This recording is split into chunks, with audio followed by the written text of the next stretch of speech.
Hello lovely friends, welcome back to Rosemary kitchen. Today we will be curing this beef.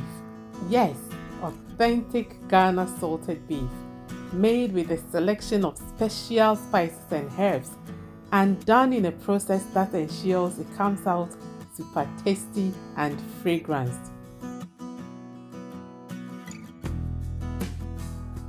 It requires few ingredients, most of them probably you already have in your cupboards, and I'm going to walk you through all the ingredients. And starting with the beef, I have diced them up into medium sizes, just like how you would normally find in the market. And please, when you buy in your beef, just make sure to go for the parts with some fat on. Yes, you need the fat to make a tasty salted beef. And because I have just washed the meat, it has a lot of water on it, so this is me just trying to absorb as much water from the meat as possible, so that during the curing process I don't end up with a lot of brown liquid at the bottom of my bowl. Done with that, and I have just transferred into a bowl where everything is going to happen. This is sage. It has such a nice earthy flavor to it. 1 spoonful, and it's actually an optional ingredient. If you don't have it, this is okay. A spoonful of rosemary here. I normally prefer to use the dry ones with this recipe. And about 10 to 12 pieces of cloves. And again, about 10 pieces of grains of selim. And now, friends, this is a little twist. I'm going to heat up all the spices so that it can release its sweet oils and flavors before we add it to the meat. It takes about only a minute to do so on a medium heat, and I'm going to continuously stir it. With such nice aroma coming from the pan, that's when you know that the beef is actually going to be so fragrant. Look out for when the sage and rosemary start to change color. Then turn off the heat immediately, and we are going to let it cool down completely before I add it to the beef. And this is what I'm doing right here. Okay, so my hands are thoroughly washed, and I'm going to rub the spices well onto the meat before anything else gets added. I'm using coarse sea salt, 5 spoonfuls. If you follow this process the same way I'm doing, you'll be pleasantly surprised at the quality of meat you will make, just like the ones in the market, if not even better. You will find all ingredients and measurements at the description box. Okay, so I'll continue to give it a good stir, making sure the salt are properly attached to all the beef.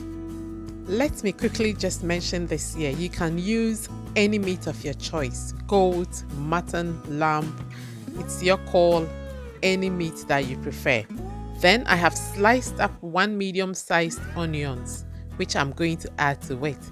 Yes, friends, please add onions to your Toolo beef.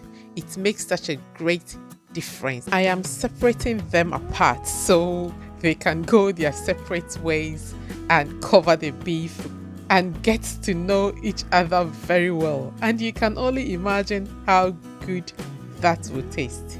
Bay leaves goes in now, and I'm going to cover it up, trapping all these different spices, salt, onions to merge with the beef as one. Yeah, so after years of making my own salted beef, I'm going to share with you how I cure the beef following these simple steps. First, I will leave it on my countertop for a day. It isn't too hot in here. You don't want to leave your beef at a very hot place. The next day, this is how it looks like.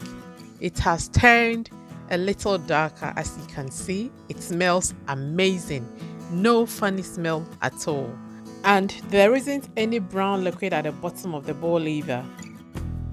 I will cover it up again and leave it for another day, and I'll continue from there. Don't worry, the salt is doing its preservative job and it's not going to smell bad. Second day, this is how it looks like. It has gone even darker, but it's not finished yet. So I am going to cover it again, and this time it will go in the fridge for 5 more days. Then I'm going to show you how it finally looks like. Yes, Friends, this is it. Our beef has been nicely cured for 7 days, 2 days on the worktop and 5 days in the fridge. And I'm going to show you how I conveniently prep and store for ease of use.